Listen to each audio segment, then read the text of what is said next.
The evidence that we have found and that we have released directly point to President Obama leading the manufacturing of this intelligence assessment. There are multiple pieces of evidence and intelligence that confirm that fact. People think that they're on the outs because they're not always in the same room together, Maureen. That's what she would like people to believe. Like she had what, 1 or 2 public appearances without him, and that's what led to the divorce speculation. That's not quite it, my dear. It's what are the things? Oh, your words. It's your words that led us to believe you can't stand. Picture this.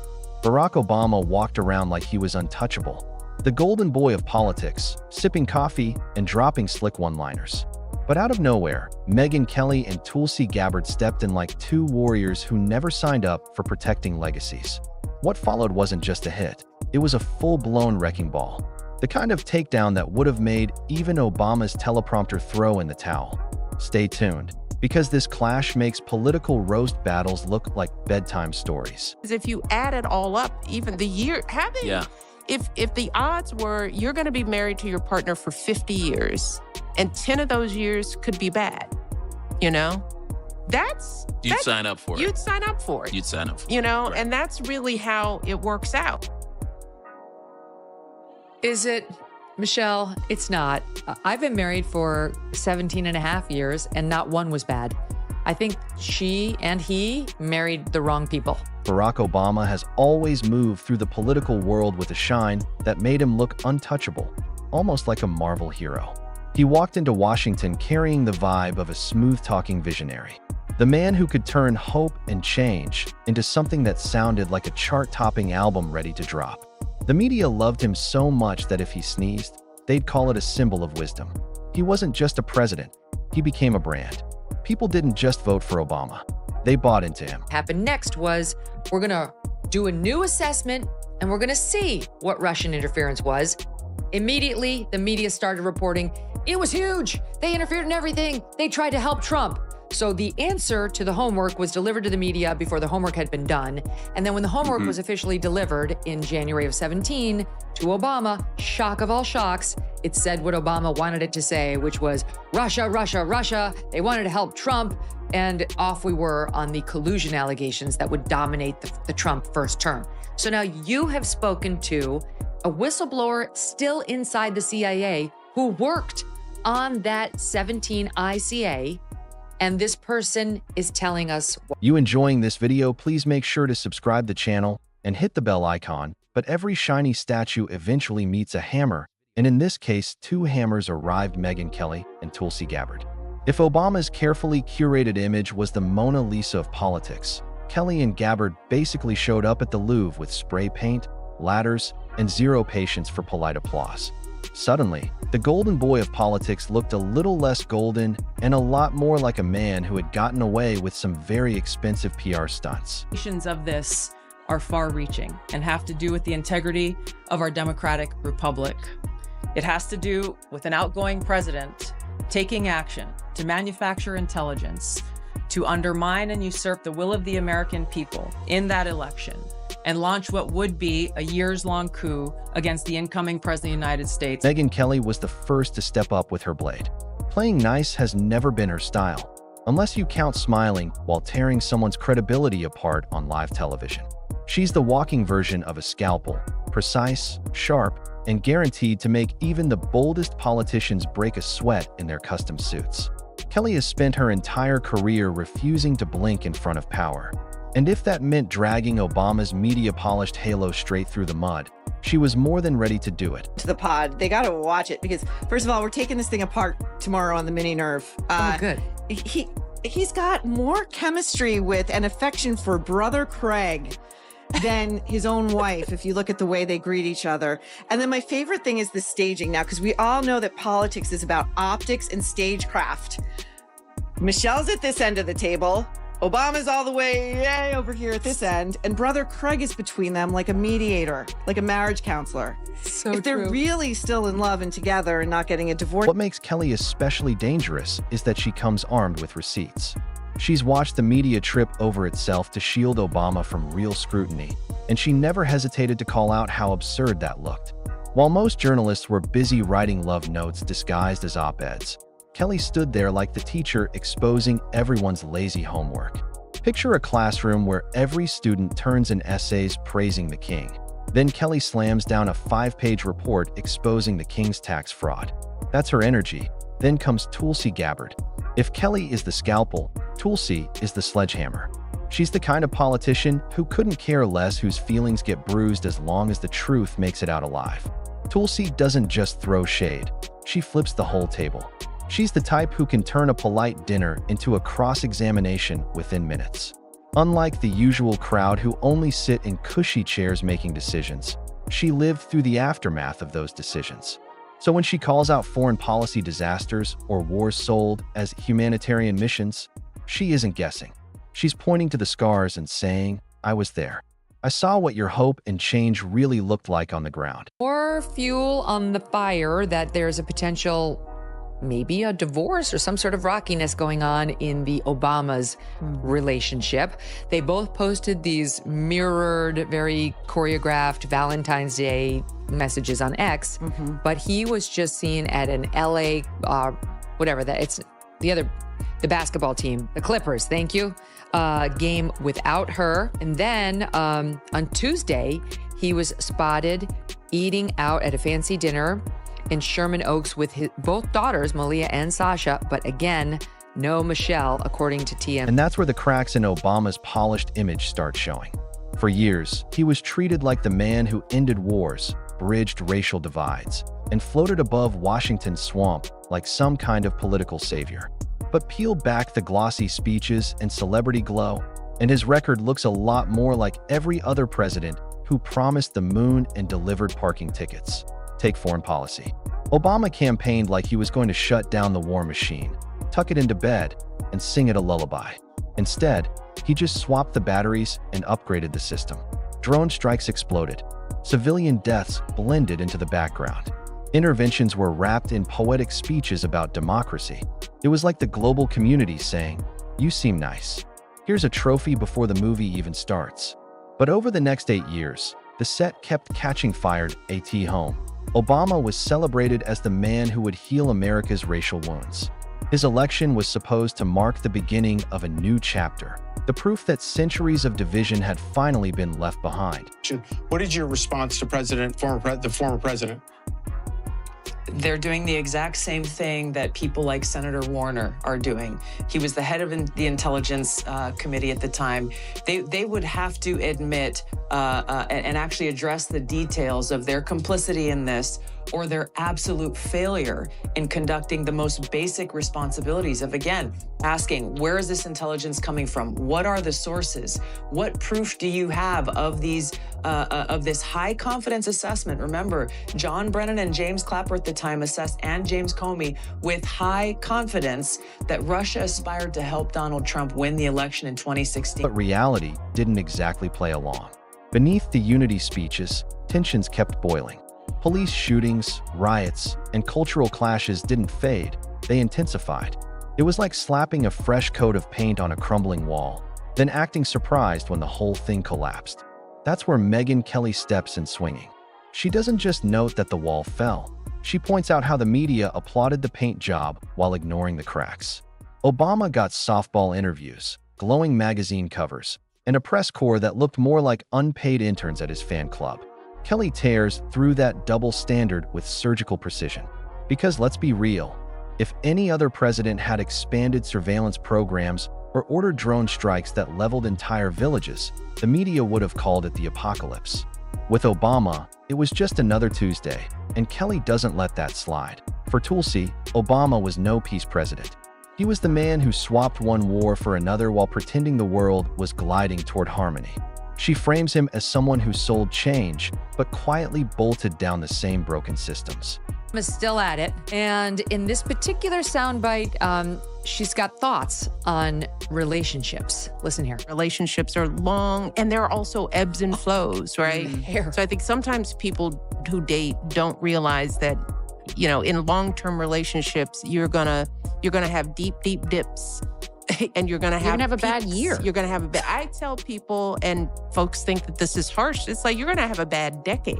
Yeah. You know, I mean, I've been married to my husband for 30 plus years. I mean, the truth is, if you add it all up, even the year, if the odds were you're going to be married to your partner for 50 years, and 10 of those years could be bad, you know, You'd sign up for it. You'd sign up for it. You'd sign up. You know, Right. and that's really how it works out. And that's the power of this unlikely tag team.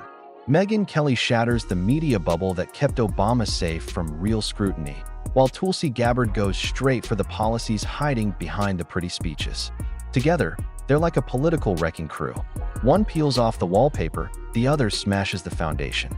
Obama's speeches, of course, are legendary. He could read a grocery list and make it sound like scripture. But Kelly and Tulsi remind everyone that speeches don't stop bombs from falling or lives from breaking apart. By the time their critique is done, the aura of invincibility is gone. Obama's legacy doesn't look like a marble monument anymore. It looks like a cardboard cutout left out in the rain. And the reaction from his loyal base? Exactly what you'd expect: chaos. Social media erupts, with fans treating criticism of Obama like someone just punted their favorite puppy. Twitter floods with hashtags and emotional essays, but all it does is prove the point. His image has been turned into a sacred cow nobody's allowed to question. No credible intelligence that actually reported that. So President Obama's very carefully worded response that came from his office, again, deflects away from addressing any of the truth that was revealed. Right. Senator Warner refuses to speak the truth about how one of our whistleblowers came forward and approached his office numerous times about what had actually occurred, how he wouldn't go along with this fake intelligence manufactured report, was sidelined because of it. And guess what? Senator Warner's office wouldn't even give the whistleblower an email address to send his evidence of this, the treasonous conspiracy that we have now released to the American people. Always finds a way to break through, and that's what makes this so damaging. Obama's presidency may still be praised by millions, but once the cracks are pointed out, they're impossible to ignore. Megyn Kelly and Tulsi Gabbard didn't just take shots at a politician, they dismantled a myth. And once a myth collapses, no speech, no nostalgia, no glow can piece it back together. Kelly strikes first, targeting the glowing shield that's protected Obama for years, the media. She doesn't just raise questions about double standards, she splits them wide open. Think about it. Obama could roll out a policy nearly identical to his predecessors, and reporters would trip over each other explaining why his version was more visionary. When another president expanded surveillance, it was called Big Brother. When Obama did it, it was branded responsible oversight. The media's obsession with him wasn't journalism, it was fanfiction with professional lighting. And Kelly tears that illusion apart with surgical precision, reminding the world that the very people meant to keep power in check spent 8 years playing the role of unpaid hype men. Speaking of Barack Obama, he decided to drop a post on X today, and I thought, okay, maybe in the wake of the Pete Hegseth presser, he's going to say something like, no matter how you feel about the Iranian strike, hats off to our, boys in blue, our guys in the bombers. He went a different way. This is what it was. Curious how you're thinking about this eulogy specifically in the moment and all the tensions that you just brought out. I didn't even want to talk. I was so mad. Part of the reason I think I ended up having anything to say at that moment was when I heard some of the victims' families forgive the shooter. And I thought, all right, let's... When scandals showed up, they weren't scandals. They were teachable moments. When mistakes happened, they weren't failures. They were complicated decisions. It was like having a circle of friends who excuse everything you do. You didn't forget their birthday. You were busy being inspirational. You didn't burn dinner. You redefined cooking. Kelly's point is clear. The press gave Obama a free pass the size of an Amtrak ticket, and he rode it straight past criticism that would have crushed anyone else. Then Tulsi Gabbard steps in, and where Kelly is the scalpel, Tulsi is blunt force trauma. She doesn't care how the media dressed it up. She cares about what actually happened because of Obama's choices. And her critique lands harder because it's not coming from a pundit. It's coming from a soldier who saw the receipts in blood and bone. She tears into the regime change disasters his administration fueled, the foreign interventions that left nations in ruins. Libya, for example, went from a mission for democracy to a full-blown terrorist playground. That wasn't hope and change. It was chaos with a polished speech slapped on top. Tulsi doesn't soften it. She calls it exactly what it was, reckless and destructive. And coming from her, that kind of truth cuts deeper than any TV commentary ever could. Claims that Russia had helped Donald Trump get elected contradicted every other assessment that had been made previously in the months leading up to the election that said exactly the opposite, that Russia had neither the intent nor the capability to try to quote-unquote hack the United States election for the presidency of the United States. So the effect of what President Obama and his senior national security team did was subvert the will of the American people, undermining our democratic republic, and enacting what would be essentially a years-long coup against President Trump, who was duly elected by the American. And this is where the real power of their two-pronged attack shows. Kelly and Gabbard don't step on each other, they sharpen each other. Kelly rips open the media machine that kept Obama's image spotless, while Tulsi tears apart the reality buried beneath the speeches. One reveals the emperor's tailor is a fraud. The other shows the emperor stumbling over his own robes. It's demolition from both sides, and together, it's crushing. The contrast they draw is almost laughable when you put it side by side. On one hand, Obama's speeches could make you believe the future was a sunrise waiting just beyond the horizon. His words were flawless, turning policy into poetry, and he knew it. But words don't erase drone strikes. They don't rebuild countries left in ruins. And they certainly don't bring back the lives lost to reckless decisions. Inspiring people is one thing. Delivering on that inspiration is another. Different strand. A case upholding healthcare. A case declaring same-sex marriage part of our constitutional protections. Of mourning. I think what pulls it all together is that no one person did any of that. So he's sitting around on a June Thursday thinking about himself and his glory days.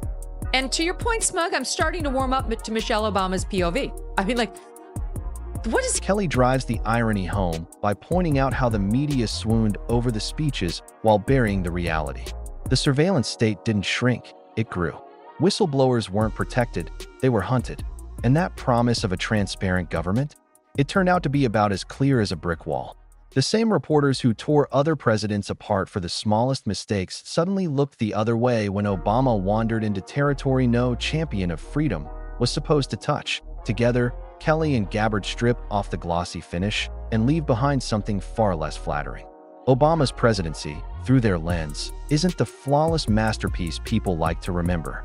It's a blend of real accomplishments, overlooked failures, and contradictions so glaring they'd almost be funny if they weren't so tragic. President Obama, absolutely cold. What they did to this country, starting in 2016, going up to 2020 in the election, they tried to rig the election, and they got caught. And there should be very severe consequences for that. You know, when we caught Hillary Clinton, I said, you know what? Let's not go too far here. It's the ex-wife of a president, and I thought it was sort of terrible. And I let her off the hook, and I'm very happy I did. But after what they did to me, and whether it's right or wrong, it's time to go after people. Obama's been caught directly. So people say, oh, you know, a group. It's not a group. And that's the irony. So many people still cling to the myth, even when the evidence is staring them in the face. Kelly and Tulsi force you to see the emperor in all his awkwardness. And once you see it, you can't unsee it. Obama's brand doesn't look like a timeless legacy anymore. It looks like a slick marketing campaign that collapses under real scrutiny. By the time their double strike lands, the gap between Obama's silky words and the gritty reality is impossible to ignore. The speeches might still send a chill down your spine, but the record makes you shiver for an entirely different reason. It's like discovering your favorite magician wasn't cutting illusions. He was cutting the truth in half and hoping no one paid attention.